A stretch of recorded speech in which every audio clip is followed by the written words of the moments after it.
I am Claire Mitchell, Doctor of Laws and King's Counsel. And I am Zoe Venditozzi, Doctor of Laws, teacher and writer.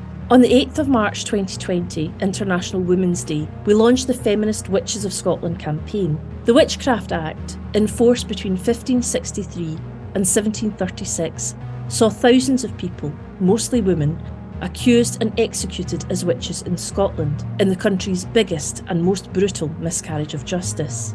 Our campaign had three aims: to get a formal state apology for those accused of witchcraft, to obtain a pardon for all those convicted, and to get a national memorial to remember those involved in the Witchcraft Act. On International Women's Day 2022, the first of our aims was realised when First Minister Nicola Sturgeon issued a formal state apology to those accused as witches. The first formal state apology ever. We are currently working with politicians to ensure there is legislation passed to pardon those accused as witches, to change their status from convicted witches to those who ought never to have been prosecuted.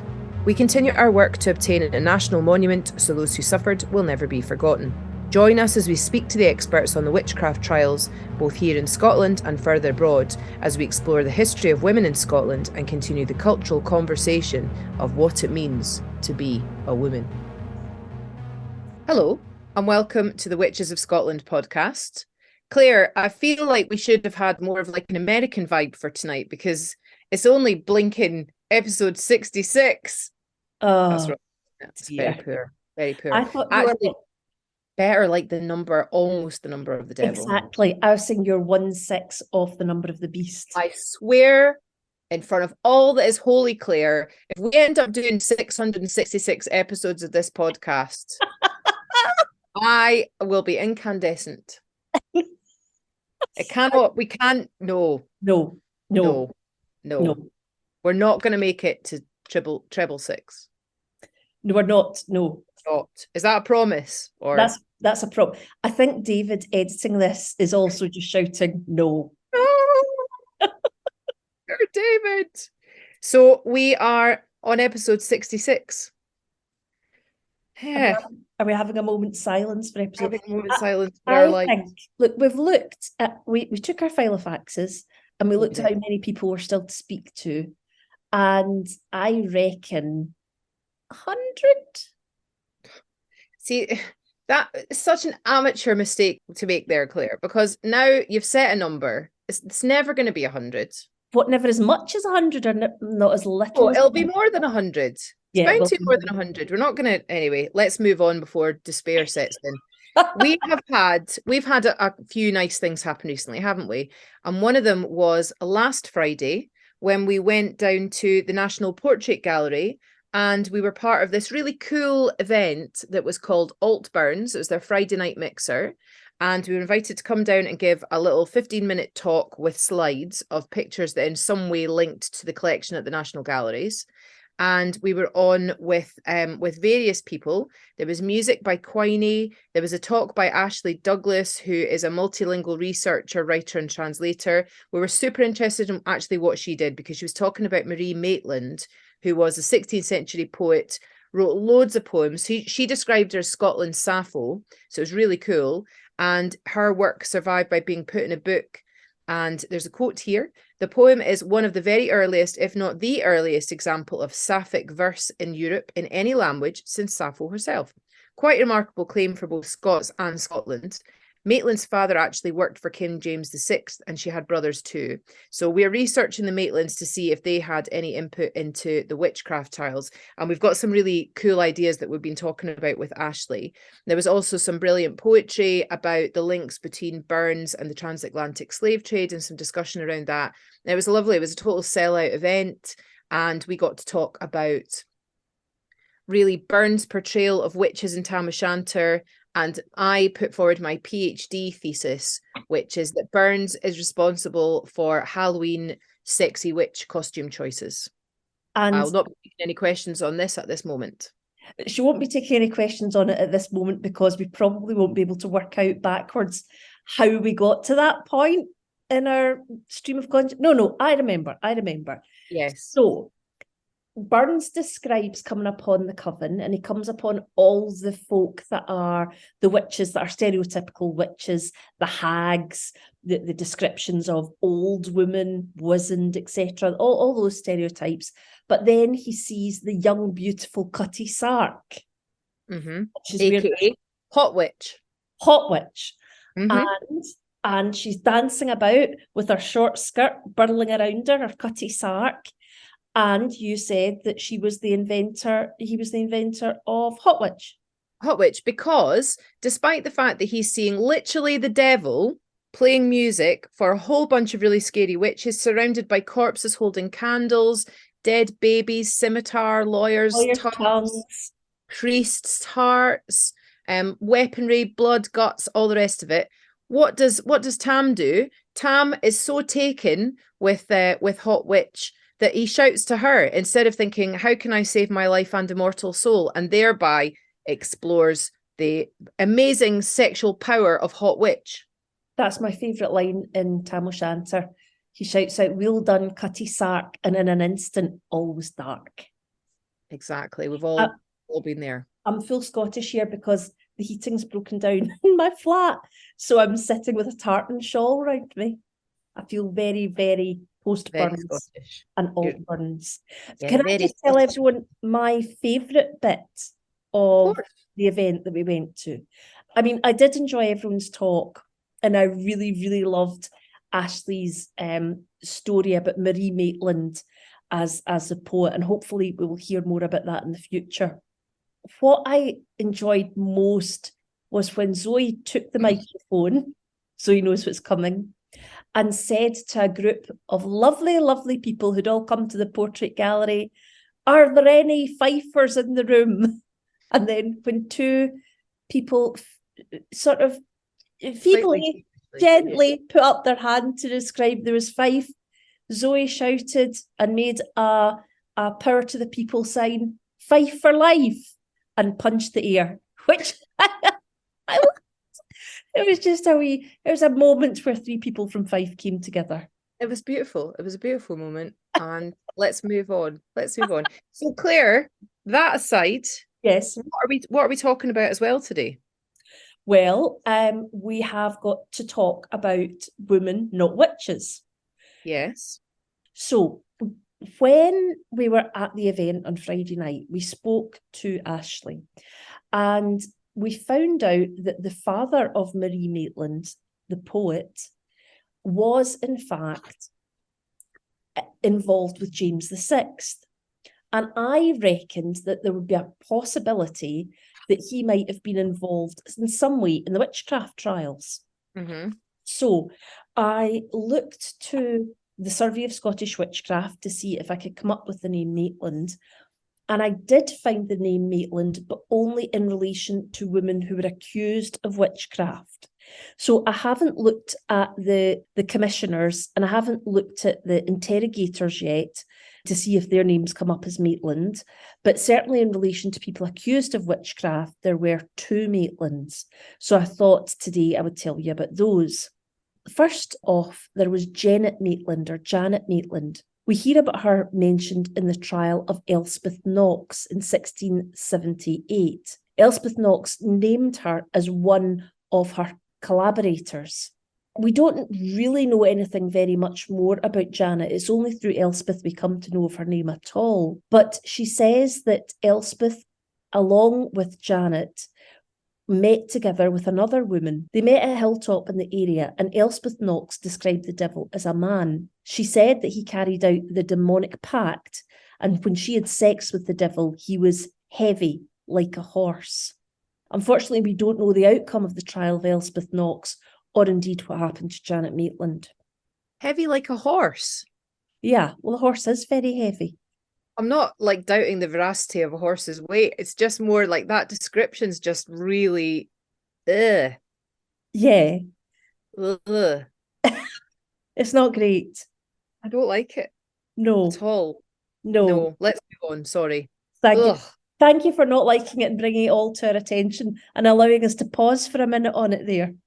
It's just like, when you read the confessions, some of them are they're just so clearly like people that have been led down a particular route of answering and a particular way of confessing. Yeah. And it just, so much of it, and this could be like a really modern reading, but I really don't think that the nature of some people has changed that much. But it really comes off like there's just a whole bunch of pervy men just like, oh, and then what did he do to you? It's just so gross. Ugh. That's really, really terrible. What happened? Tell us more. Yeah. Allow us to write it in our wee news pamphlets that we distribute to people. No, don't like it. No. Okay. Well, you're not going to like the next bit much either. The other Maitland I'm going to talk about was Meg Maitland in 1659. She was mentioned in a trial of Barbara Cochrane. So sadly, we only kind of know about Meg as a result of Barbara Cochrane mentioning her. She described the devil as a man in green and black, and Barbara was noted to have the devil's mark in her neck and shoulder. Meg Maitland was one of her accomplices. Again, they met together to meet the devil. Sadly, we don't know what happened to any of these women, but we definitely know they're not witches. So today we remember Janet Maitland, Elspeth Knox, Meg Maitland, and Barbara Cochrane. We remember these people as women, not witches. Okay. So, Claire, let's move on from the horror of that. It's just so horrible. What has been happening in the news this week? In the news. But we really have to try and get some kind of... I did like the Muppets Pig in Space. But you did it well, because I knew that's what you meant. Oh, did you? Yeah, I knew exactly where you were going with that. Okay. So, well done. There's only going to be certain people of a certain age group that get that reference. I'm happy for that to be a small group. Okay. Anyway. Pigs in space. So anyway, in the news, well, we have heard recently that there are moves to exonerate more people in Connecticut. Now, we were contacted by the Connecticut Witch Trials group, who have in fact set up their own campaign to get people exonerated. I don't know why in particular this is, but very recently in the press, we found out that there is a plan being put forward by a representative, Jane Garibay of Connecticut, who proposes what's called an exoneration resolution after receiving letters from 8th and 9th generation relatives of the accused witches. And she is quoted as saying, and to me, that's an easy thing to do if it gives people peace. What's really interesting about that is when they're talking about it in Connecticut, the articles on it, which is why we came to find out about it, because we find out if we're in articles, the articles about it reference the Scottish apology given by the First Minister recently. The articles also mention the recently exonerated Elizabeth Johnston Jr., who was in 2022, the Massachusetts state lawmakers gave her an exoneration because she was convicted of witchcraft in 1693 and sentenced to death at the height of the witchcraft trials in Salem. But because she didn't have any family members to come forward and ask for her to be pardoned, she was sadly left behind. And there it was curious. Students who'd found out about the witchcraft trials and noticed her name had been left off the list that got in contact with their state legislature and got that exoneration. So I think it's really great that we see over in Massachusetts, the place that we think of as the birthplace of witch trials, but of course they're not. The modern witch trials that we talk about probably started off in Germany and then swept through Europe and then were taken across by Europeans to America. Is that the way it goes, Zoe? Yeah, and I think, if you're wanting further reading about that, then definitely Malcolm Gaskell's the person to look at. And we obviously had him on a while ago on the show to talk about his latest book, because he's such a marvellous writer and explains things in a really great, captivating way. Yeah, The Ruin of All Witches, highly recommended. We can look forward to more people being exonerated as witches. I should say, one of the things that happens when people in America get in contact with us, when we're talking about pardoning, and the first thing they say is, you shouldn't pardon them. You shouldn't pardon them because they haven't done anything wrong. You should be exonerating them. I would love for people to be exonerated, but sadly, Scotland doesn't have that legal capacity to do that. We can only pardon, or we can overturn convictions, but only if the person is alive or the person's family is alive. So our only option is a pardon. But as I've said many times before, in doing the pardon, the legislator can make it very clear that what they're doing is pardoning people who are convicted for things that ought never to have been crimes. The second thing that's in the news, or coming up to be in the news, are you allowed pre-news? Is that a thing, Zoe? Yeah. Yeah, okay. We'll go pre-drinks. We'll go with yeah. Natalie Dawn, MSP, hopefully very soon will be letting people know what the results of the public consultation were. So all the comments, all the notes, all the things that people wrote in are going to be collated together. And that, we understand, very, very soon will be coming out so that people can read it. And hopefully, fingers crossed, there has been enough momentum and enough people thinking it's a positive thing to happen for there to be a consensus that we should go forward and start the legislative process.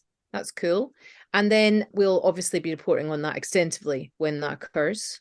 And we will obviously have Natalie Dawn on and have a chat about it. So that'd be really exciting to develop that further. One other thing to mention about the news before we move on, Claire, is that I've noticed, and we've been contacted by various journalists about the rise in witchlit, what's getting called witchlit. Oh, yes. So there have been quite a few novels that have come out recently, and books that, you know, just have like witch characters or are using that time frame. And there's still more to come out. We've got a couple of guests lined up. They've got books coming out in the spring, really. But obviously we had Anya Bergman on the other week, and we've also had Carolyn Jess Cook on. We've had several people on that have spoken about their fictional work about witches. And it's just really interesting to see there's a rise in that. And it's nice to see that there are so many of our listeners that are dead supportive of writers and are buying different books. I just want to say to the two wonderful listeners and sometimes contributors, Judith Gorman and Ocean Ray. I don't know what Ocean Ray's real name is because it's on Twitter. Ocean Ray, come forward. Ocean Ray, reveal yourself, madam. I've both, unfortunately, fallen under the spell. Oh, I see you did. Yeah, of buying books that are witch adjacent or witch involved, and we're terribly sorry that is diminishing your savings, everybody that is buying books, but they are good books and definitely worth getting. But we can't take responsibility for people buying tons of books. Remember, you have libraries too, and I say that as a writer, you do get paid. People don't always realize this, but every time somebody borrows your book out of the library, you get paid something like 30p. And writers are like really, really happy for people to go and borrow their books out of the library because it shows that they're popular, and it means that libraries buying your other books if you've got any others. So if you can't afford the books, or you just don't want to spend all your money on books, remember your library, and if they don't have the book, they'll order it in for you, because libraries are wonderful, and the more we use libraries, the more we'll keep them. And the more libraries we have and the more they keep going, the cleverer and more compassionate and wonderful we are as a nation. So we must use our libraries.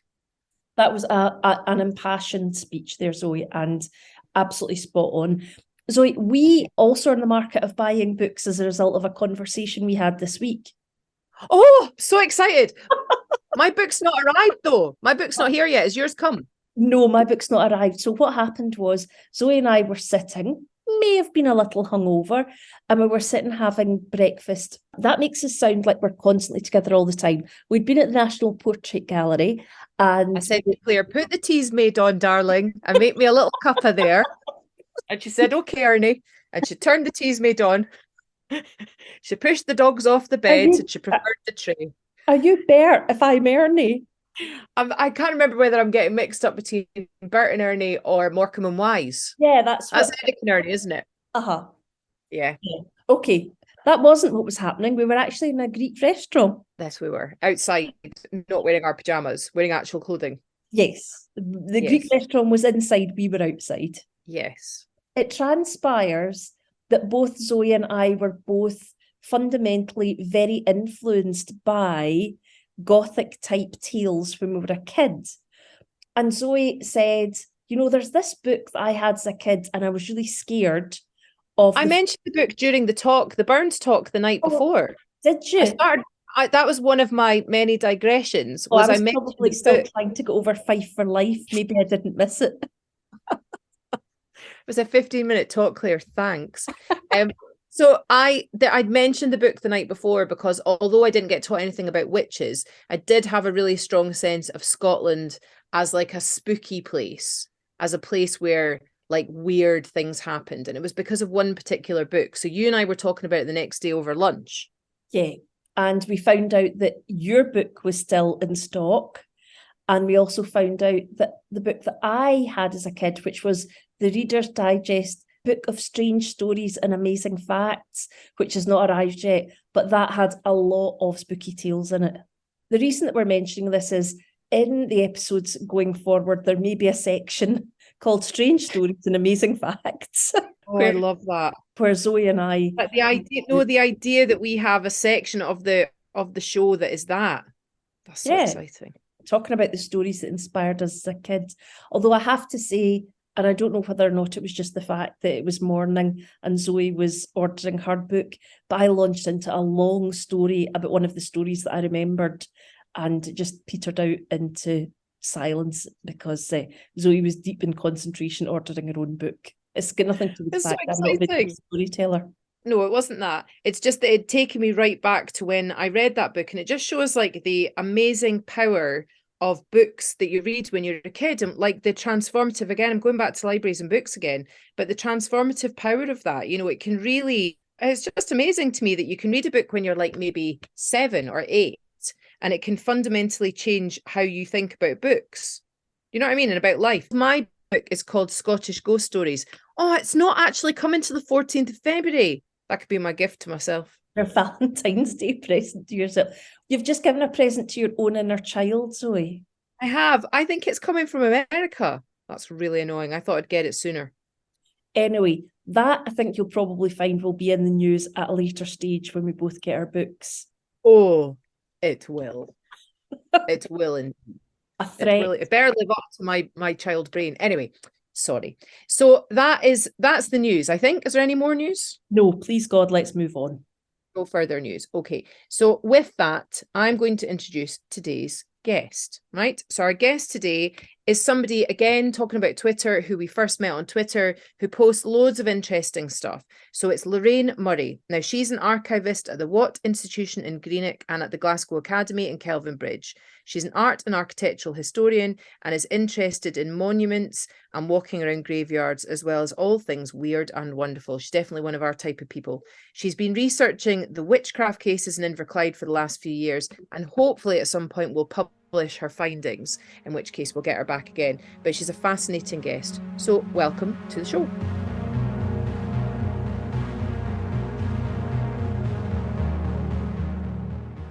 Hello, it's so good to meet you, Lorraine, in this environment now. We met ages ago on Twitter, and some of the tweets that you had put out, Claire and I both thought, oh, she sounds really interesting. Let's get her on the podcast. And finally, we've managed to actually make it happen. So it's so great to have you here. So hello, hi. Hello. Thanks for agreeing to come on. Can you tell listeners what your area is and why it is that you've come to talk to us today? Okay, so I am an archivist and historian, and as many people in heritage do, work in a variety of roles. But what I'm going to talk to you about tonight is research that I've been doing in Inverclyde, which is part of the old county of Renfrew, and it's something that I've been researching for maybe 5 or 6 years now. And for people that are from outside Scotland, or even like maybe somebody in Northeast Fife, could you describe where Inverclyde is, please? Okay, so I would say it's a made-up area name. It's a local authority area. So like places like East Renfrewshire, it's sort of near Glasgow. So most people probably know there, but it's slightly further west and it follows the River Clyde. So there are 3 main towns, Greenock, Gourock and Port Glasgow, and a few villages round about it, such as Kilmacombe, Weemsbay, Inverkip, Quarriers Village. And so the stories all revolve around there, although to an extent it sort of spreads out a little bit more because boundaries obviously over the years have changed quite a bit, and it's quite hard to sort of keep things in a neat little box, as it were. So quite often when something happened, it spread out a bit further. I actually do know that area, it turns out. I used to go out with somebody from Inverkip, which is how I tend to know anywhere, is I used to go out with somebody from there. So that's good. So you must know about the Inverkip witches, because that's what people call, they don't really think Inverclyde, they usually we did not discuss witches during that relationship. So possibly after we broke up, there was some witch calling, maybe, I don't know, but not that I was involved in. I'm going to guess he was probably having some witch discussions after you stopped going out. I couldn't possibly comment on anywho. So Lorraine, what was it? Is it because you live in that area that got you into it, or did you come across something in your working life? What was it that first started you on this journey? Probably like most people, and I'm going to say of our age group, because I'm guessing we're all probably much of the same. You look quite a bit younger than me, I'm going to guess. Thank you. Just really an interest in things like the supernatural and horror stories and witchcraft and all that sort of stuff. But I don't actually live in Inverclyde. I work there, but I used to live in a place in Glasgow called Pollokshaws, which is not far from Pollock House.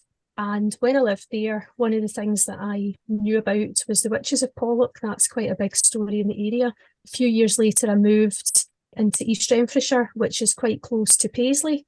And then another story there is the Bergarin witch trial.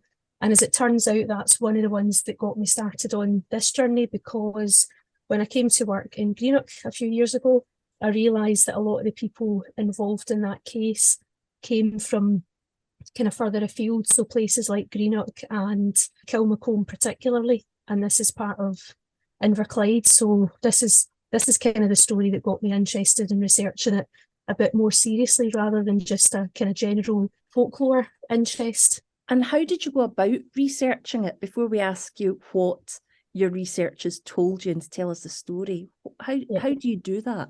A variety. So I know you've spoken to a lot of other people who have done similar. Usually people start with the wonderful survey of Scottish Witchcraft database, which is a great starting point, but it's worth mentioning to people who are doing their own research. It is just a starting point. The information is great, but it does say in the kind of information online that it has its limitations. So what I started to do beyond that was look into all sorts of different records. Things like local newspapers. Where I work, we've got quite a lot of old newspapers and journals available, so I had a look at those. Things like poll tax records. 1695 was a horrible year for Scotland when the authorities decided that they were going to tax everyone because they needed the money. But the good thing about it is it meant that normal people were recorded. So people, including their children, so men, women, children, regardless of your socio-economic status, were recorded in this. And it happened in 1695, again in 1696, and I think possibly 2 or 3 years after. So it gives you quite a good cross-section of the people that lived in places. So it's almost like a kind of early census. The fact that it was a tax registers how much people were charged. So depending on that, there was a kind of statutory charge of, I'm going to say 6 shillings, but that might not be right. But there was a statutory charge for each person who was an adult, and it went up depending on your status in society. So someone who was a landowner might be charged £1, sort of old Scots pound, up to maybe 25, depending on how well off they were. So it very much was a tax based on earning potential or your earnings. So things like that have been really useful. Also, local history books. So where I work, there's been quite a lot of local history books written by usually ministers. So you might get the history of, for example, Kilmacombe, or of Greenock, or of a particular church, or of a parish, or these sorts of things. And typically speaking, they're all between 80, 100, maybe even older than that. So these published accounts, although again, you kind of take some of the information with a pinch of salt, they can be really, really useful.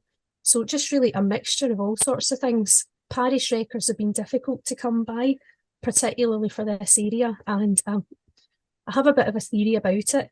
The 2 parishes for the area that I've been researching is the parish of Kilmacombe and the parish of what's now Inverkip. It was Inverkip. Now, Inverkip had supposedly a really bad problem with witches, and it also had a suspicious fire quite a few years afterwards where all their parish records were mysteriously burned. So there are no records relating to what actually happened in an official capacity from, like Kirk records or anything like that. They've all gone. My thought was, if the people at the time decided that the evidence was quite damning. Would you want to keep that for future people to go back and judge? So we've heard that elsewhere. I won't say where, but there was another parish where the minister took the records from one location where there'd been various issues with witches and executions, and then taken all his paperwork to another one, and then it disappeared, didn't it, Claire? Yeah. Well, no. What actually happened was he asked for the paperwork, right, but never got it. Oh, and it was. I invented the story there. Sorry, you have slightly, but it was a case of Lilith Adey. I wasn't naming it on purpose. I was trying to be like mysterious and delicate. Oh, I see. Why? I don't know. I don't. I've got a legal mind. Got a legal mind, Claire. Can't help it. Just in case he sues us. I mean, because of all the people that we need to worry about suing us, I don't think it's the long gone Reverend Logan. Okay, fair enough. Sorry.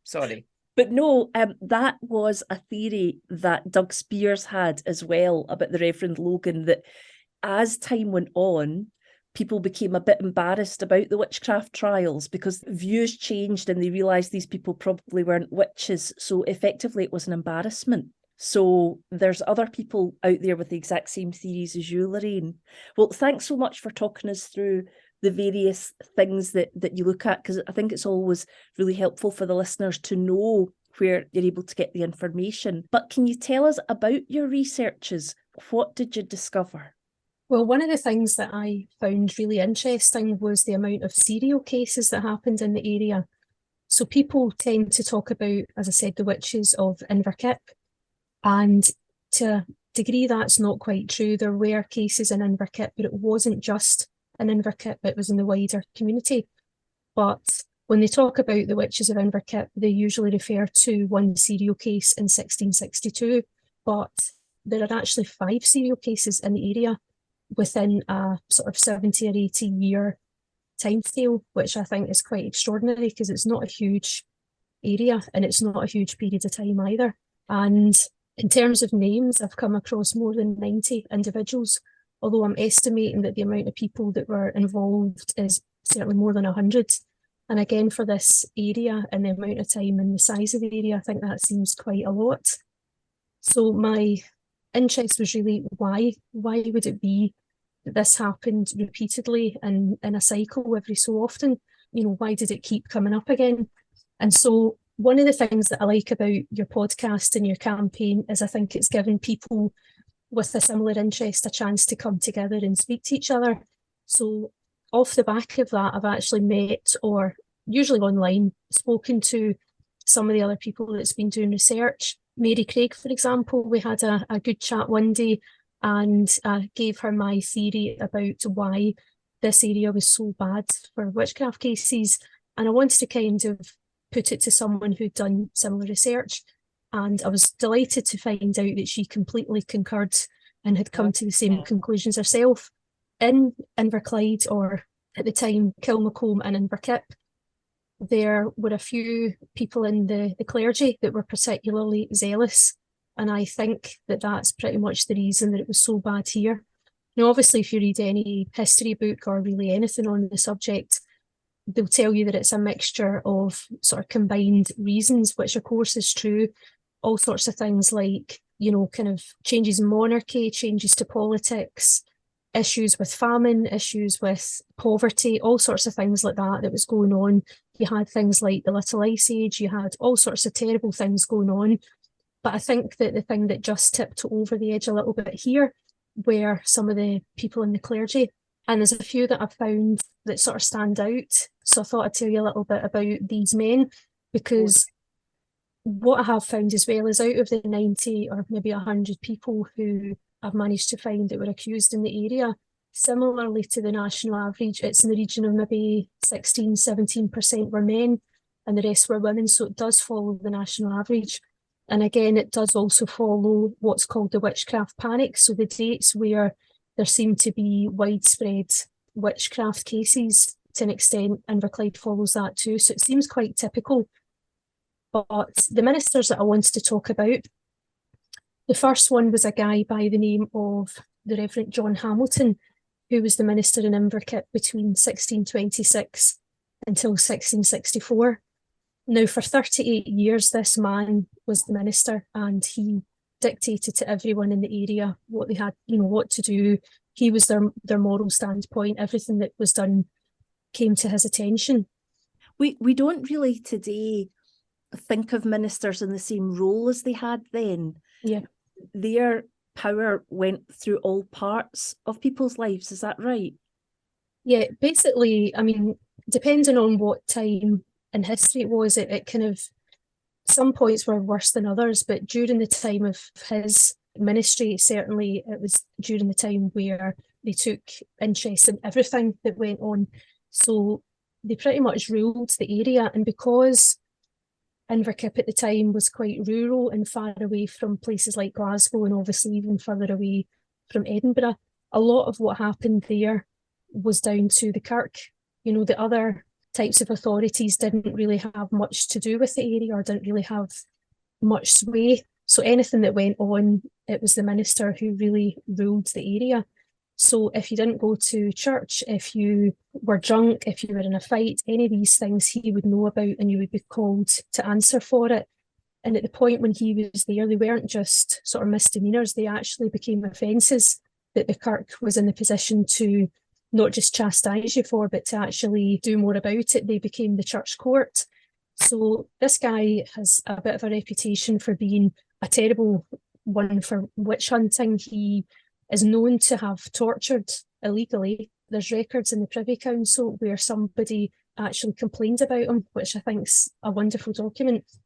What's interesting though, when you read more about him, you start to think that he's obviously some really terrible man, obviously seemed to derive pleasure out of what he was doing, but he was actually married and he had a daughter, and his daughter was quite young. And it makes me think, how could you balance that? How could you do that to other people, knowing that they were probably of the age either of his wife or of his daughter?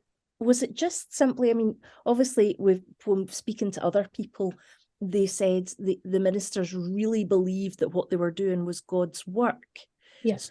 So presumably, was he just, zealously carrying out the work of God, felt he was protecting people? Or it's the only reason that you can really have to understand, as you say, why a father of a young girl wouldn't look at other young girls that were being accused and think, this is wrong. Yeah, you would think so, but I don't think it was just about being particularly moral or religious or zealous. I think that there was an element of ambition about it, because one thing that I've noticed about the clergy in the area, when they have been able to successfully, I hate to say it, but kill witches, they have received promotions and moved on somewhere bigger and better. And so this is where I'm going with this. 3 of them in particular were unhappy in the place that they were, and they actually moved on to better things. So again, anyone listening, if they've done their own research, I would be interested to hear if this is more prevalent or maybe more common, but it certainly seems to be a route to take you out of a parish, perhaps, that you're not happy if you're able to show success in doing God's work. I mean, it makes a horrible sort of sense, doesn't it? It's like, it's like, I don't know, it's equivalent to working in sales or something, and you hit a big reach your target. Yeah, exactly. So the idea that these women were pawns, I mean, I suppose they could have genuinely believed that they were doing the work of the devil and known that that would have worked to their advantage. It might not have been as cynically done as we're probably viewing it now, I suppose. I mean, obviously it's appalling. I can't believe I'm trying to sort of morally balance that in my own mind just now. But it doesn't surprise me. Like, that wouldn't surprise me if that was a route to promotion. I found some, I killed them. The more witches you find, the more the devil has sent to test you, the better you are, the holier you are. I mean, God is only going to send many, many witches to test all the really good people. So the more pure and good you are, presumably, the more you'll be tested, or the more the devil will try and get to you through witchcraft.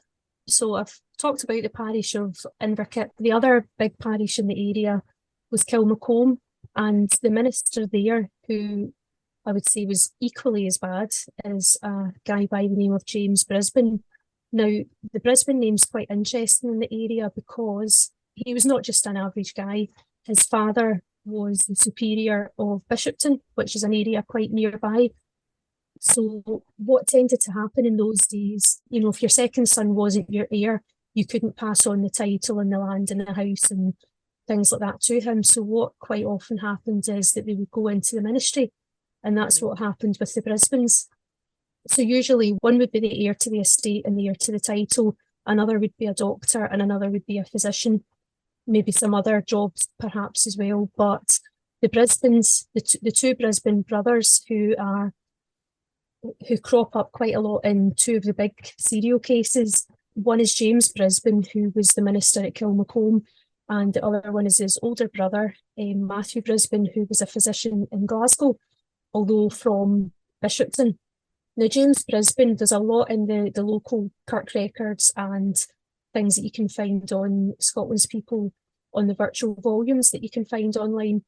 But James Brisbane was particularly unhappy where he was. The Kilmacombe Kirk wasn't well patronised. The local superiors didn't give enough money, and it was said that the building was in disrepair, that the house that he lived in, that they supplied, was in a state of disrepair, and he didn't always get his stipend, certainly not in time, if at all. So he'd complained many, many times about his role in Kilmacombe. He wasn't happy there, he wanted to leave. And he petitioned the presbytery a couple of times to leave, and it wasn't successful. And then he found witches.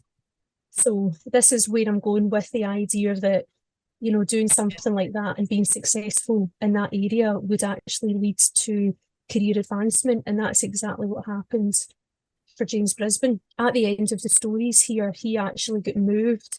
And there's a quote from a local history book, which I'm going to read out because I think it's quite grim. Basically said, him along with another minister who I'm going to mention in a minute by the name of Blackwell. Blackwell and Brisbane were so ardent in their witch hunting activities, they both moved on to pastures new.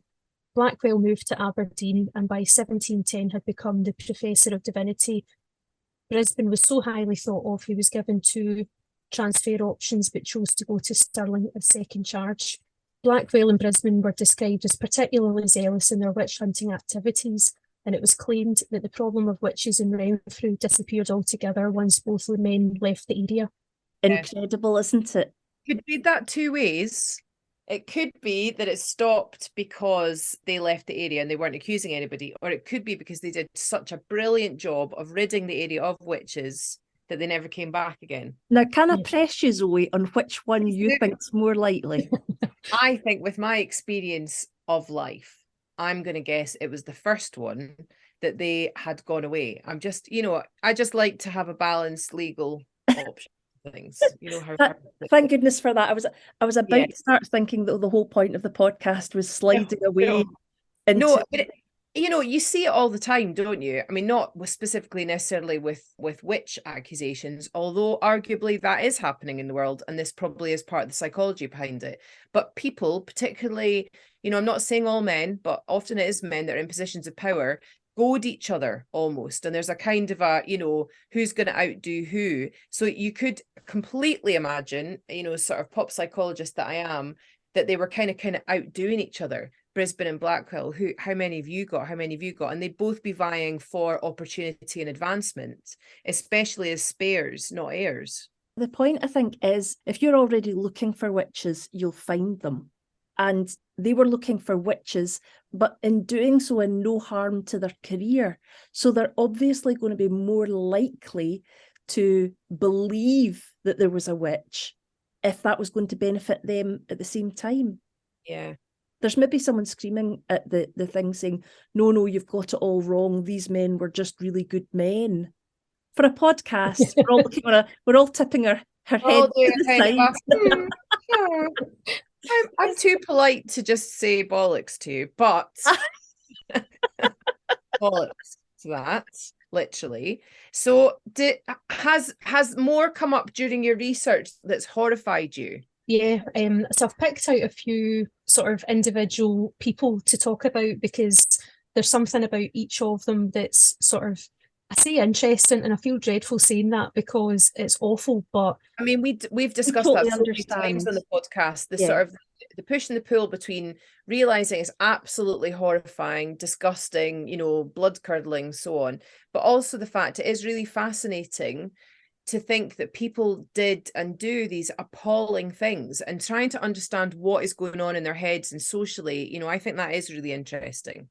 Well, the 5, I did say there was 5 serial cases, and I'm just going to tell you roughly the kind of dates. So the first one is round about 1631 to 32, where 28 people were accused. Now, I don't know an awful lot about the stories because there's very little evidence other than dates and names, and on occasion things like if they were married, if they lived in a particular place. But what I did find out about that is that the Archbishop of Glasgow got involved, and he reviewed the case and decided that there was enough information and enough evidence to be able to take it further. Of the 28 people accused, I think 8 people are likely to have been executed. But again, like a lot of the information on places like the Survey of Witches database, there isn't anything to say what actually happened. What is interesting about that time is somebody who is known locally. So local folklore talks about a warlock in Inverclyde.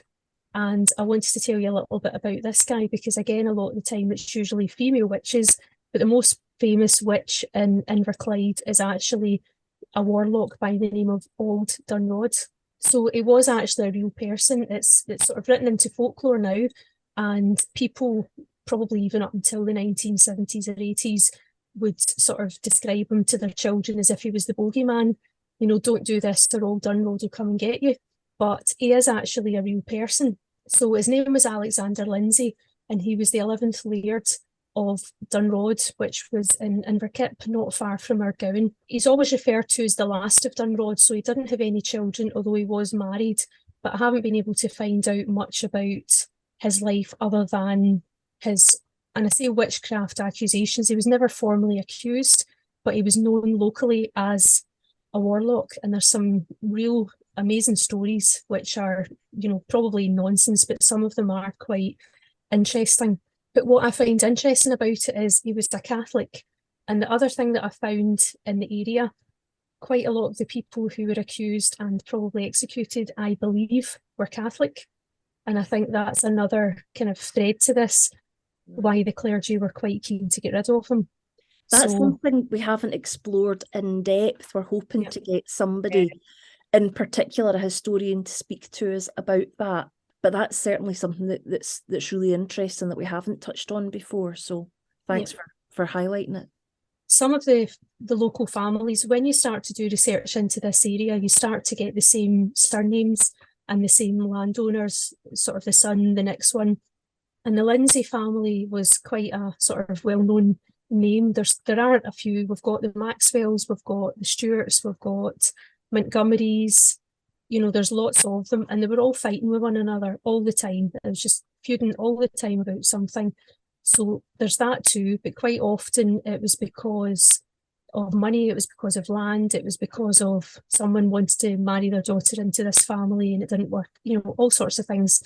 But the religion, and they changed their minds all the time. They would be Catholic, and then they were supposedly having to follow the new Calvinist regime, but they decided not to, so they practiced quietly.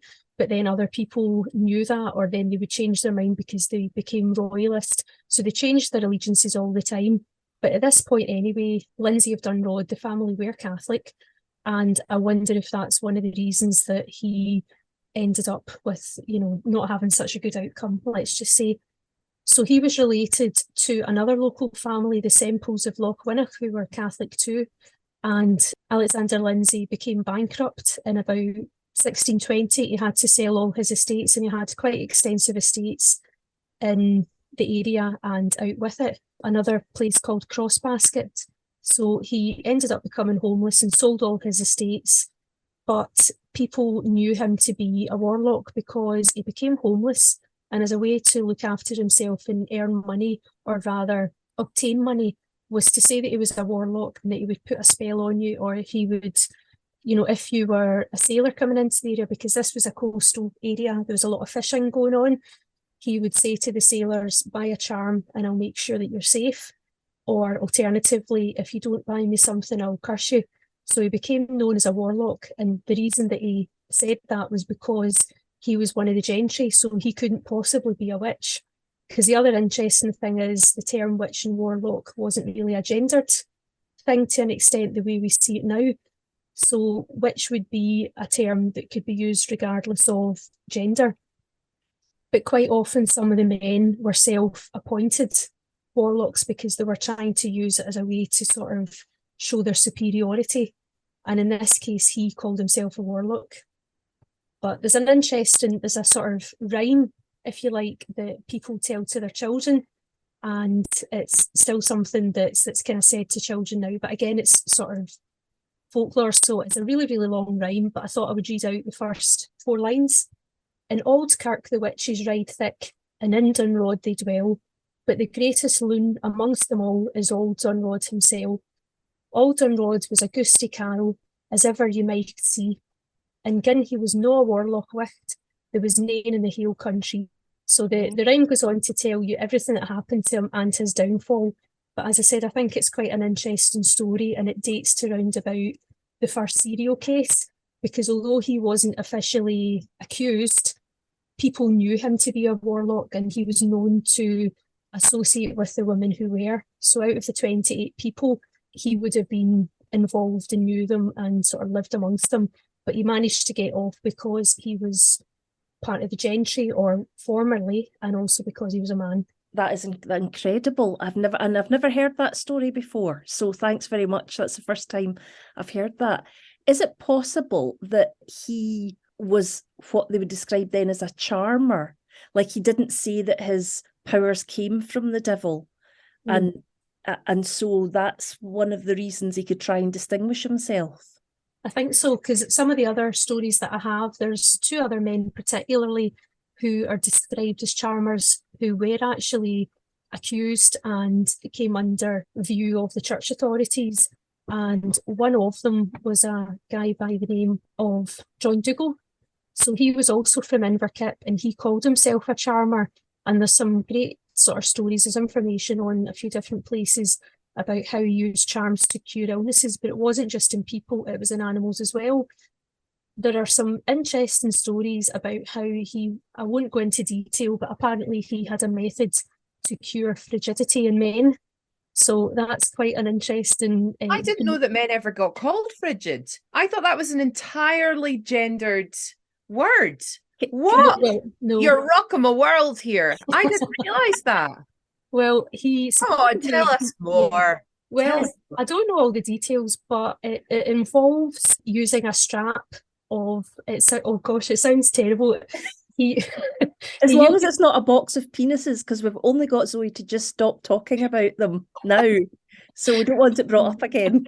Yeah, so it's basically it was to do with the transference of disease. So what you would do is take away your frigidity and put it on someone else. There's a swap. Yes, a bit of a swap. So it was, I can't remember what, sympathetic magic, I think they called it. Okay. But he was known to carry that out on animals and people.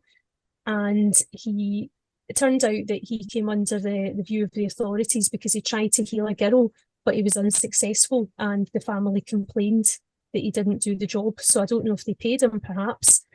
But he was accused by Thomas Blackwell, the minister from Paisley that I mentioned, reported him to the local sheriff. But the interesting thing about him, he's come up 2 or 3 times in accusations, but there seems to be a distinction at this time. Now, we talk about the Witchcraft Act as being, it doesn't give much kind of room for manoeuvre. You know, if you were accused of being a witch and you were found to be a witch, you were a witch, and there was no other way you could go but be killed for it. But they seem to make a distinction, certainly earlier on, between witches and charmers, because the other person who comes to mind is the earliest case in the area from 1613, who was accused again round about 1630, and it turns out he was a former minister.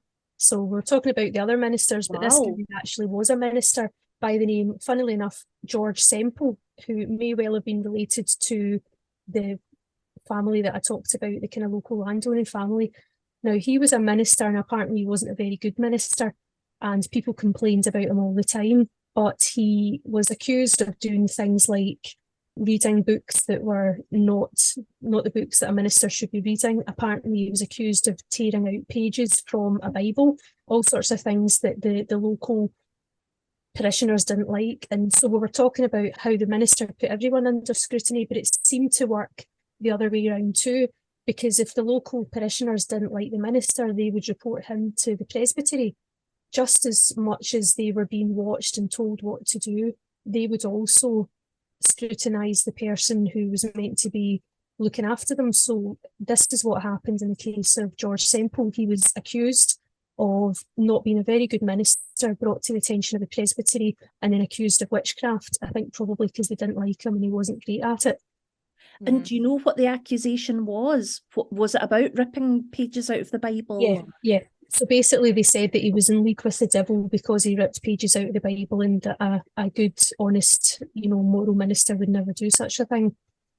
Now, what I did find out is obviously he wasn't convicted of this crime because he ended up elsewhere about 18 years later.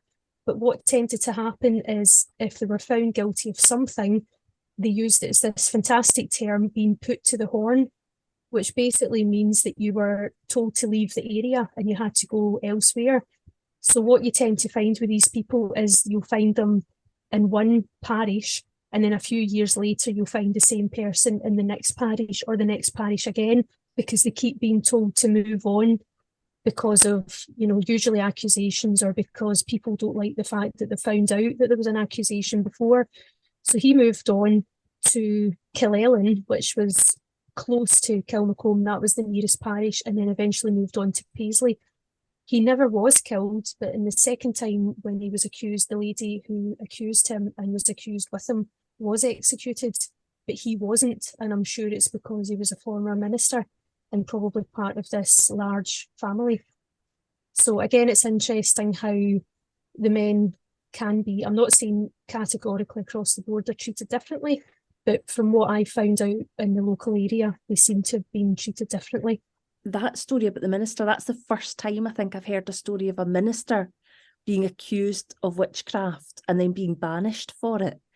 I don't think it's isolated, though. I'm sure in the survey of Scottish witchcraft, I can't remember where, but I'm sure I found one more minister who was banished, and I'm not sure what his outcome was, but I know with George Semple, he wasn't killed because he lived out his days in Paisley, and there's even reference to him leaving money for a widow's sort of home. He was leaving money to widows and to orphan children. So my thought is he can't really have been that bad. Would a witch do that? I ask you. Would a witch leave money to the Waynes? No. I do wonder. But yeah, that's just a few of them. The other serial cases were between 1649 and 50, where 10 people were accused, and that spread out quite a bit to Largs, Ayrshire, Kilwinning, and all these places. And at that point, that's when I got in touch with Heather Upfield, again, who I think you guys know from the podcast. Yeah. So we've been in touch. We're trying to kind of work out, it sounds a weird thing actually when you say it out loud, but whose area does this one, is this come under? Is this Inverclyde? Is this Ayrshire? Is this, Is this my witch hunt or your witch hunt? Yes. So we've done a little bit of comparison that way, but it's always good to speak to someone else and get their take on it. The next one was in 1662, so this is the big witch hunt of Inverkip that most people know about, and the other most famous local witch is a woman by the name of Mary Lamont, or Marie Lamont, depending on how you pronounce it. And she was an 18-year-old girl who was accused, who again, I believe was a Catholic, based on where her family came from and the way that her name was spoken. Usually anyone called Mary or Mary tended to be, I hate to say this, but it's a bit like the name William now. You generally wouldn't call your son it, and if you were Catholic. She was 18-year-old and she was killed along with 7 other women. And there's her confession, actually, and I say confession because obviously we always say confession in inverted commas. Her confession exists, and it's quite a document, and it says all sorts of things that quite clearly wouldn't have come from the mouth of a local girl who I think was someone who worked on the land. When you say it wouldn't have come from her, was the language more sophisticated, or what was it about it? There was a clause in it particularly that, now bearing in mind this is a Christian society and this girl was 18, she was unmarried, there is reference in this to carnal knowledge with the devil. Right. And there's no way that a girl of that age, of that time, would say these words unless they were put into her mouth or prompted. So, and again, there's an interesting thing in the margins, so a little bit of marginalia in what looks like pencil or a different hand, which says that she agreed to this part and then changed her mind and said, actually, no, that didn't happen. So it sounds as if she was happy to agree to everything else that they accused her of, but not that. You know, it's so easy to get a false confession by saying to someone, did you do X, Y, and Z? And them just saying yes. And then it being put down, I did this, and I did this, and I did that. And it's not their own words at all. They've just said yes to a proposition that's been put to them. It is interesting because this is the only record of that case that still exists. Well, there's the Privy Council Commission record as well, but the confession is the only one. But in the confession, she refers to another woman by the name of Katie Scott. In it, it says, this article agrees with Katie Scott's, article X, whatever.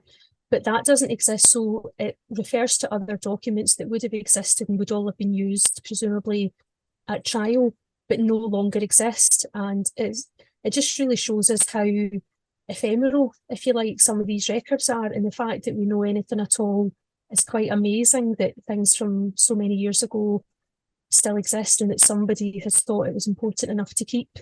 Because I feel like it's a real miracle that anything ever exists. Well, it's thanks to your good work and people like you, Lorraine, who have that interest, that we're actually getting the benefit of your days, weeks and hours in libraries scouring these books and bringing these stories back to us. Because as was said, I think in the opening to the survey, they just said, we did this survey, but we didn't really have the time or money to go through everything. So we're not sure if this is all. And what we see is the more and more people that look at it and research it, the more additional names of people that they find that are accused of witchcraft. So thanks very much, because you're one of the people in Scotland that has brought this to the fore again by all your researches. Yeah, well, I mean, it's, as you said, it's interesting. I just feel like for the area, for such a small area, to have so much happening and such a mixture of information. I mean, without joking, there's things like, obviously, the ones that I've mentioned. There's charming, there's, the cure for frigidity. There is also 2 major serial cases involving, it was basically children who were supposedly possessed by demons. So again, it follows the kind of Salem trial. It's the same sort of idea there. And 2 of them happened within 4 years. So one happened in 1696 to 97. The next one, 98 to 99, less than 4 miles away. These things were obviously having an influence on each other. And those 2 particular cases all involve children under the age of 18.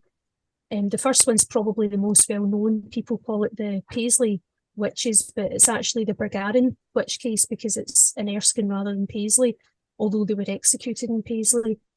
And an 11-year-old girl accused many, many people. But as well as that, 3 children who lived on the estate that her father owned also accused many people. So between these 4 young people, 43 people were accused of witchcraft, and of that, 10 of them died because 3 of them died in prison. And then less than a year later, the ones who, out of the people who were suspected, were rearrested and brought up in the same charge again when another girl in Kilmacombe complained of the same afflictions. It's awful, but it's interesting that this happened. But the second time round, between 1698, 99, up to 1700, the people in this case weren't killed, they weren't executed, because at that point the authorities started to realise that the things that they were using as irrefutable proof just wasn't something that would stand up in court. And that sounds like it would have been a good outcome for these people, but actually it wasn't, because the people of Kilmacombe were not happy that these witches were not convicted and they weren't executed.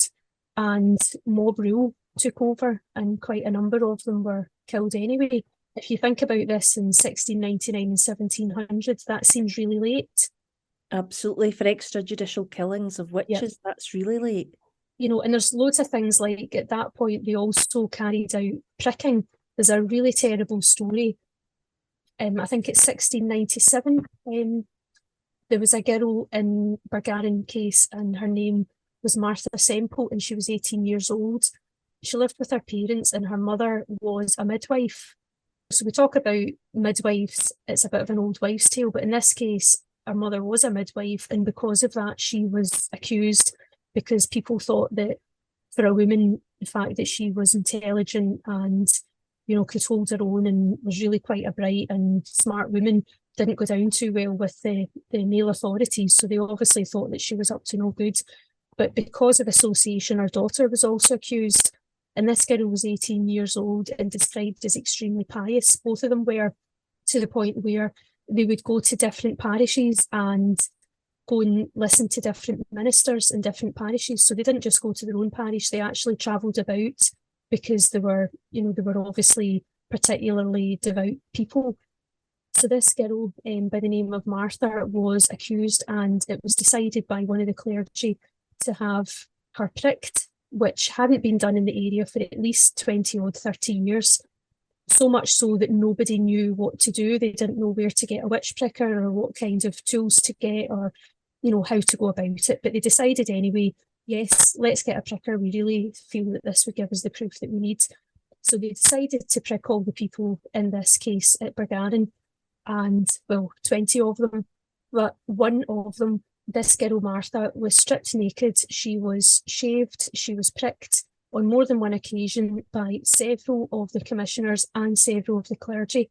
So my thought is, why would you do that to this young girl when all the other people were seen once by a commissioner on one occasion, and that was considered enough, whereas with this girl it had to be done more than one occasion? So really, you know, you can't help but think that there's obviously something else going on here. Why would they do that? Yeah, without some obvious other explanation for it. There's even an occasion where a young boy was subjected to the swim test, and this was the year before, in 1698, in Kilmacombe. A boy by the name of Alexander Lyle, who I think would have been about 14, was accused of being a witch. So he told all the children, actually, no, he wasn't a witch, he was a warlock. And they decided to subject him to the swim test, where they tied his wrists and ankles together and threw him in the water. Now, they put a rope around him, so they were able to save him, but they did find that the sort of trial by local people found him guilty. But apparently another boy who was thrown in along with him, or at the same time, they didn't manage to save him and he drowned. So again, it's down to the mob rule part. You know, they were actually doing something that people had already thought wasn't a test that they would carry out. So much later, they're doing these things in Kilmacombe. That's why, as much as we talk about the witches of Inverclyde, I very often say, well, actually, the witches and the witch stories in Kilmacombe were an awful lot worse. Yeah, absolutely. I mean, these stories are completely new to us. Are you going to write a book, Lorraine? I've been trying to for about 4 years. And I think because I keep going back to it, so I work full time and every so often go back to it and write a bit more, and then don't do it for a while. But I'm hoping to finish. I'd say I'm about halfway through. But the difficulty, really, when I had time during lockdown, nowhere was opened. You couldn't go and see the records, so that made it quite difficult. But I do plan to get back to it, and I have been doing a bit of research again over the last few months, so I'm hoping to just keep at it now till I'm finished. But what I would say is something that's probably going to happen a bit sooner is where I work in Inverclyde in the Watt Institution, we are hoping to do, I won't say an exhibition because that sounds quite grand. It's difficult to do an exhibition about witchcraft when you don't have any objects. I would say more of a display where we're going to put together some boards and some information panels about it, hopefully after the summer. Oh, brilliant. So that would be something that would be a bit sooner. And really just to highlight the case, because I think a lot of people know, certainly a lot of people locally know, but I think in the wider community, people don't know. And I think even the people that do know about it don't realise that there are so many stories with so many facets to it. and so much to talk about. So it's something that we want to bring to the attention of, of the community and of the wider community. Brilliant. Well, listen, when that happens, please do give us a shout out and we'll let everyone know. And also, I'd love to come down and see it myself. Excellent, will do. Yep, perfect. And is there a stone in the Inverclyde area about a memorialisation stone? There isn't, but actually when you said stone, the first thing that came to mind is a sort of local, I would say a standing stone, but there is a bit of debate about what it's called. We have a stone in Inverclyde called Granny Kempock stone. That's the one. Yeah, which is what they call the long stone. It isn't a memorial, but it is something that people tend to visit. And it was part of a wider sort of arrangement of standing stones that overlooked Kempock Point in Gourock, which is next to Greenock. And this one still remains, and no one really knows why it was there. No one's entirely sure how old it is. And there's a lot of carving on it, sort of inscription into the stone. Some of it's in German, we think. Some of it we're not really sure what it says. Where it's located, it's on a sort of almost a precipice, so it's really difficult to get to. It's surrounded by railings. But there has been a few people, I think particularly from Glasgow University, who's come out to have a look at it. And I think there's plans to have a look at it again in more detail.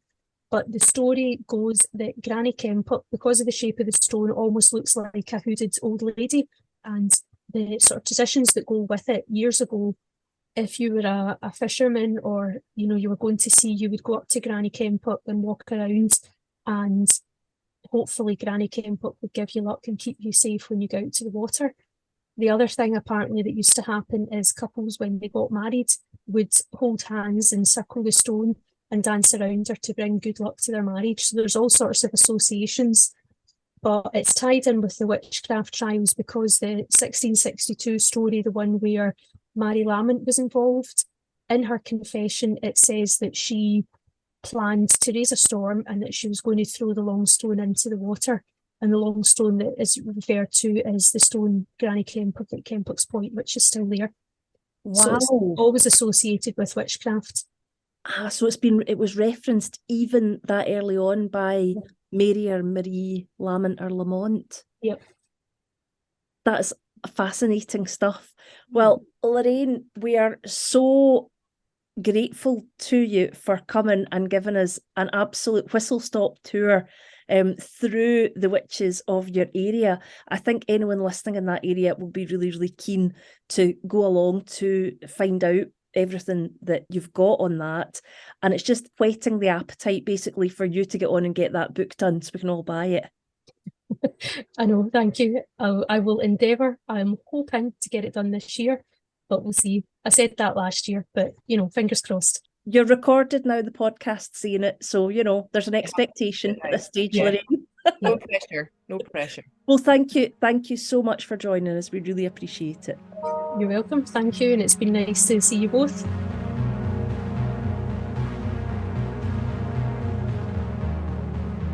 Thanks for joining us for this, the 66th episode of Witches of Scotland podcast. I'm not sure what I'm doing there. I don't know if that's maybe like... I think you were trying to be witchy, but 66 is more devilish.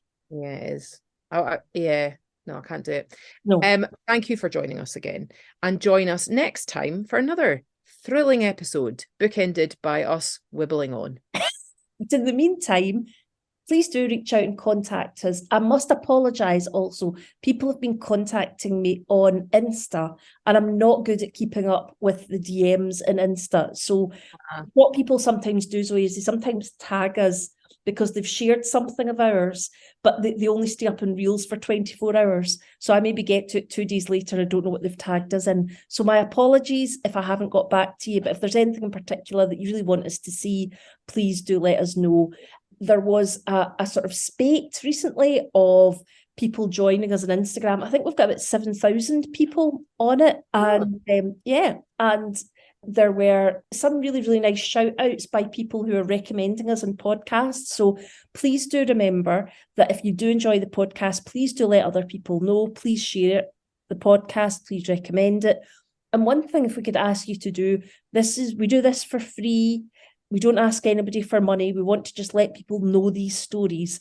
But one thing that would be really, really helpful to us is if you subscribe to our podcast, because it means whenever we put it out, it just automatically downloads for you. And apparently it lets the gods of podcasting know that we're a great podcast. And then it gets put out to more people, and then more people get to hear the stories. So please do share stories far and wide about how fabulous our podcast is, she said with all humility. And also remember that we've got merchandise, we've got bags and hoodies and t-shirts and cups and things like that. And the money that is made, the little bit of profit on the top of it, goes directly to David, our sound engineer. We don't get any of it, but the money goes there for David because he just gives this up for love. And again, as we've said a gazillion times, he signed up for 6, he's doing 66. So I think it would be good if anybody could kick him a few pennies. There does come a limit to the love that one brother can show for his sister in doing podcasts. On that note, brotherly love, I bid you adieu. Adieu to you and you and you. Adieu. Have you ever said adieu to somebody? Am I French? No. I just wondered, because if you ever hear the word adieu, do you have to say to you and you and you in your head? I would think so. I don't think you'd get away with not saying it in your head. Does that come from Edelweiss? I've never watched The Sound of Music. What? You're getting me for never watching Elf, and you haven't watched The Sound of Music. Well, the thing is, Claire, I wasn't brought up in a religious household, and I feel that that's a kind of a Catholic child upbringing thing. Do you disagree? She's only a nun for like the first 10 minutes, and Listen, Claire, my family were much cooler than The Sound of Music. We didn't watch that rubbish. We watched like Dynasty and Dallas and Grange Hill. Okay, that's how we rolled. Yeah, we watched the Press. Yeah, Cagney Lacey. Knots Landing. Blake's 7. We watched Blake's 7. You betcha. Absolutely. We weren't a family that liked frolicking Germanic types. Tomorrow's People. Yeah, we were more modern. Do you know the story of The Sound of Music is like a nun that comes to a house with kids in it, and she's so lovely that she charms the householder, who unfortunately has a fiancé. And I do sometimes think, if you looked at The Sound of Music from the eyes of the fiancé, basically what happens is a nun comes in and steals her man. That's embarrassing. I'm not watching that. Muck. It's not muck. They line up in rows and sing, and also she makes clothes for them out of curtains. Those are the highlights. There's lots of Nazis in it as well. I forgot to see that. The only film I'm interested in where they make clothes out of curtains is Gone with the Wind. That's more my vibe. I wonder how many movies there are where people make clothes out of curtains that are classics. Did they do that in The Matrix? I don't think so. No, because they would have had to have used shower curtains. Wasn't a lot of the stuff there kind of like PVC-ish? It was very shiny. It's very, very hard to sew. Yeah, I would imagine. Anywho, shall we say adieu again? To you and you and you. I don't know if anyone's still listening. They do. They do? Sure. They do. They do, they do, they do. They do. Right, bye. Bye. If you'd like to learn more about the Witches of Scotland, please subscribe wherever you get your podcasts. Sign up for our mailing list at www.witchesofscotland.com to keep updated with the campaign. On that site, you'll be able to find how to link with us on Twitter, Facebook and Instagram.